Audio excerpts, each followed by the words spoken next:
Hi, I'm Ben Mankiewicz. Welcome to TCM, where we've been spending Friday nights with Gregory Peck. He is May's Star of the Month. Tonight, our salute to Peck dovetails perfectly with our Memorial Day weekend marathon.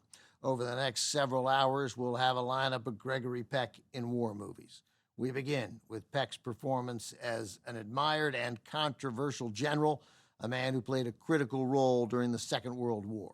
From Universal in 1977, directed by Joseph Sargent, MacArthur. Peck stars as General Douglas MacArthur, one of only 5 U.S. generals ever awarded 5 stars. MacArthur's celebrated career spanned from the First World War through the Korean War. The action in the film begins during the height of World War II. Undeniably, Douglas MacArthur was a brilliant military strategist, but to presidents, fellow generals, and those who served under him, MacArthur could also be an infuriating and insufferable egomaniac, seemingly at times putting his own need for glory above everything else. Gregory Peck had long been interested in playing MacArthur and tried to sell Universal on the idea. The studio, though, had some doubts, especially because Peck hadn't been in a big-time moneymaker since Arabesque in 1966. Finally, by 1977, circumstances had changed fairly significantly. Gregory Peck was riding high on a somewhat unexpected late-career comeback.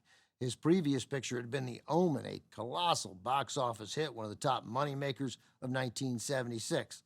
Suddenly, Universal perked up and greenlit MacArthur with Gregory Peck. Peck began to research the role and was surprised at his misconceptions about the general. Peck, a lifelong progressive whose own politics were often the polar opposite of MacArthur's, discovered a much more complicated and nuanced man behind the omnipresent uniform, aviator sunglasses, and corncob pipe. The picture had 2 screenwriters, Hal Barwood and Matthew Robbins, but Peck later said the best lines in the picture by far were Douglas MacArthur's own speeches. No scriptwriter could produce prose like that.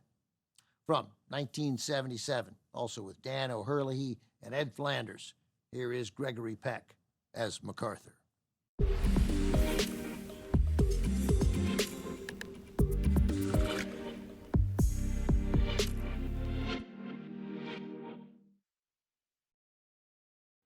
Universal Studios hoped MacArthur could replicate the magic of a film released 7 years earlier that also focused on another brilliant yet mercurial World War II general, Patton.